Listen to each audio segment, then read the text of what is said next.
નમસ્કાર મિત્રો. ચાલો આજે એક બહુ જ રસપ્રદ વિષય સમજીએ. આપણા શરીરનું એન્જિન એટલે કે આપણું હૃદય. આ અદ્ભુત મશીન કેવી રીતે કામ કરે છે એની આખી પ્રક્રિયાને આપણે એકદમ સરળ ભાષામાં જાણીશું. તો ચાલો શરૂઆત જ આ એકદમ સીધા સવાલથી કરીએ. આપણે બધા જાણીએ છીએ કે હૃદય ધબકે છે, પણ એનું અસલી કામ શું છે ભાઈ? એ આપણા શરીર માટે આટલું બધું જરૂરી કેમ છે? ચાલો આ બધા સવાલોના જવાબ શોધીએ. જુઓ, હૃદયને સમજવાની સૌથી સહેલી રીત કઈ ખબર છે? એને આપણા શરીરના એક પમ્પિંગ સ્ટેશન તરીકે વિચારો. જેમ પાણીનું પમ્પિંગ સ્ટેશન આખા શહેરમાં પાણી પહોંચાડે છે, બસ એ જ રીતે આપણું હૃદય આખા શરીરમાં લોહી પહોંચાડે છે. તો જો આપણે એને વૈજ્ઞાનિક ભાષામાં સમજીએ ને, તો હૃદય એકદમ મજબૂત સ્નાયુઓથી બનેલો એક પંપ છે. એનું કામ બસ એક જ છે: લોહીને એટલા જોરથી ધક્કો મારવો કે તે શરીરના છેક નાનામાં નાના ખૂણા સુધી પહોંચી જાય. અને એનાથી શું થાય? એનાથી આપણા દરેક કોષને જીવતા રહેવા માટે જે જરૂરી ઓક્સિજન અને પોષણ છે એ મળી રહે. સારું, આપણે એ તો સમજી ગયા કે હૃદય એક પંપ છે. પણ હવે મનમાં સવાલ થાય કે આ પંપ અંદરથી દેખાય છે કેવો? એની રચના કેવી હશે? ચાલો હૃદયની અંદર જઈને એક ડોકિયું કરીએ. જરા પણ ગભરાવાની જરૂર નથી હો. એની રચના એકદમ વ્યવસ્થિત છે. તમે ખાલી એટલી કલ્પના કરો કે હૃદય એટલે 4 રૂમવાળું એક ઘર. બસ આ 4 રૂમને આપણે વિજ્ઞાનની ભાષામાં કહીએ છીએ ખંડો. અને આ 4 ખંડોના નામ પણ જાણી લઈએ. એ છે જમણું કર્ણક, જમણું ક્ષેપક, ડાબું કર્ણક અને ડાબું ક્ષેપક. એક વાત ખાસ યાદ રાખજો, 2 કર્ણકો ઉપરની બાજુએ હોય છે અને 2 ક્ષેપકો નીચેની બાજુએ. તો આ 4 રૂમમાંથી જે ઉપરના 2 રૂમ છે એમનું કામ શું છે? એ છે કર્ણકો. એમનું મુખ્ય કામ છે શરીરમાંથી જે લોહી પાછું આવે છે ને એને ભેગું કરવાનું. તમે એને હૃદયના રિસીવિંગ રૂમ પણ કહી શકો. અહીં બધું લોહી પહેલાં જમા થાય છે. અને હવે વાત કરીએ ક્ષેપકોની, એટલે કે નીચેના 2 રૂમની. આ તો હૃદયના અસલી પાવર હાઉસ છે ભાઈ. એમના સ્નાયુઓ બહુ જ મજબૂત હોય છે. કેમ? કારણ કે એમનું કામ છે લોહીને પૂરા જોરથી પંપ કરીને હૃદયની બહાર ફેંકવાનું. હવે એક સવાલ: જો લોહી ગમે તે દિશામાં વહેવા લાગે તો શું થાય? ગડબડ થઈ જાય, બરાબર?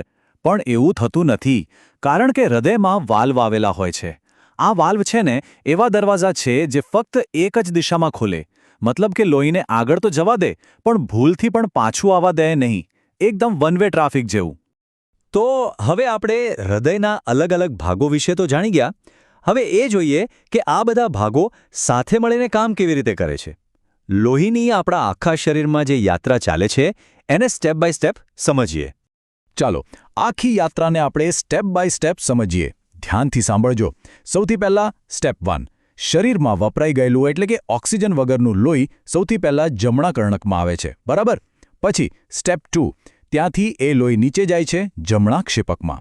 હવે આવે છે અગત્યનો ભાગ, સ્ટેપ 3. જમણું ક્ષેપક આ લોહીને પંપ કરીને ક્યાં મોકલે છે? ફેફસામાં, ઓક્સિજન લેવા માટે. પછી સ્ટેપ 4. ફેફસામાંથી ઓક્સિજનથી ભરેલું એકદમ તાજું લોહી પાછું હૃદયમાં આવે છે, પણ આ વખતે ડાબા કર્ણકમાં. હવે સ્ટેપ 5. ત્યાંથી એ લોહી નીચે ઉતરે છે આપણા સૌથી શક્તિશાળી ખંડ ડાબા ક્ષેપકમાં. અને છેલ્લે સ્ટેપ 6. આ ડાબું ક્ષેપક એક જોરદાર પંપ મારે છે અને એ શુદ્ધ લોહીને આખા શરીરમાં પહોંચાડી દે છે. બસ આ જ સાયકલ આખો દિવસ આખી રાત નોનસ્ટોપ ચાલ્યા જ કરે છે. અને હા, જે મુખ્ય પાઇપલાઇન આ શુદ્ધ લોહીને ડાબા ક્ષેપકમાંથી લઈને આખા શરીરમાં ફેલાવે છે ને, એનું નામ છે મહાધમની. અંગ્રેજીમાં એને એઓર્ટા કહેવાય. સમજો કે આ આપણા શરીરનો નેશનલ હાઈવે છે. આપણે અત્યાર સુધી શુદ્ધ અને અશુદ્ધ લોહી એવા શબ્દો વાપર્યા, પણ એનો સાચો મતલબ શું થાય? અને જે નળીઓ આ લોહીને લઈ જાય છે એમાં શું ફરક છે?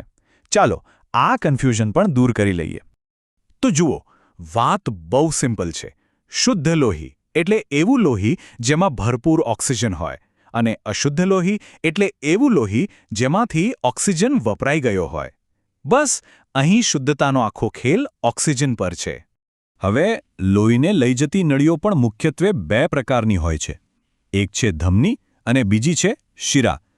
આ બંને વચ્ચેનો તફાવત સમજી લઈએ. ધમનીઓ હંમેશા લોહીને હૃદયથી દૂર લઈ જાય છે અને એમાં લોહીનું પ્રેશર પણ હાઈ હોય છે, જ્યારે શિરાઓ લોહીને હૃદય તરફ પાછું લાવવાનું કામ કરે છે અને એમાં પ્રેશર ઓછું હોય છે. યાદ રાખવાની એકદમ સહેલી ટ્રીક. ધમની એટલે ધક્કો મારીને દૂર મોકલે.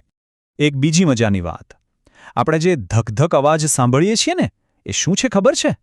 એ હકીકતમાં આપણા હૃદયના વાલ્વ બંધ થવાનો અવાજ છે. અને જ્યારે આપણે કાંડા પર આંગળી રાખીને નાડી ચેક કરીએ છીએ ને, ત્યારે આપણે ખરેખર હૃદયના પમ્પિંગને કારણે ધમનીઓમાં જે દબાણની લહેર પેદા થાય છે ને, એને અનુભવીએ છીએ. ચાલો, તો અત્યાર સુધી આપણે જે કંઈ પણ સમજ્યા એ બધી માહિતીને એકવાર વ્યવસ્થિત રીતે ગોઠવી લઈએ. પરીક્ષા માટે કયા મુદ્દા સૌથી અગત્યના છે એના પર ફટાફટ એક નજર કરી લઈએ. તો ચાલો, 5 મુખ્ય મુદ્દા છે જે મગજમાં ફિટ કરી લેવાના છે. પહેલું, હૃદયના 4 ખંડ જે આખા કામને એકદમ ઓર્ગેનાઇઝડ રાખે છે. બીજું, બેવડું પરિવહન જે શુદ્ધ અને અશુદ્ધ લોહીને મિક્સ થવા દેતું નથી, જેનાથી આપણને વધુ ઊર્જા મળે છે. ત્રીજું, વાલ્વ્સ જે વન વે ટ્રાફિક પોલીસનું કામ કરે છે અને લોહીને પાછું વળવા દેતા નથી. ચોથું, ધમનીઓ લોહીને હૃદયથી દૂર લઈ જાય છે અને શિરાઓ પાછું લાવે છે. અને પાંચમું અને સૌથી અગત્યનું, હૃદયનો ડાબો ભાગ જે સૌથી મજબૂત છે એ આખા શરીરને શુદ્ધ લોહી સપ્લાય કરે છે. બસ આ 5 મુદ્દા યાદ રાખી લો એટલે આખો ટોપિક ક્લિયર. અને જતા જતા એક આશ્ચર્યજનક વાત. શું તમે જાણો છો? એક સામાન્ય માણસનું હૃદય એક દિવસમાં લગભગ 1 લાખ વખત ધબકે છે. વિચાર કરો, 1 લાખ વખત! આ આંકડો જ બતાવે છે કે આપણું હૃદય કેટલું બધું કામ કરે છે, એ પણ વગર થાકે. તો છેલ્લે એક સવાલ જે આપણે બધાએ આપણી જાતને પૂછવો જોઈએ. આપણું હૃદય આપણા માટે 1 સેકન્ડના પણ આરામ વગર 24 કલાક કામ કરે છે. તો પછી આટલા મહેનતુ અંગને સ્વસ્થ અને મજબૂત રાખવાની જવાબદારી કોની? આપણી જ ને, બરાબર ને? આના પર જરૂર વિચારજો. જો આ સમજૂતીમાંથી કંઈક નવું શીખવા મળ્યું હોય તો તેને લાઇક અને શેર કરવાનું ભૂલતા નહીં. અને આવા જ બીજા વિષયોને આટલી જ સરળતાથી સમજવા માટે અમારી સાથે જોડાયેલા રહેજો.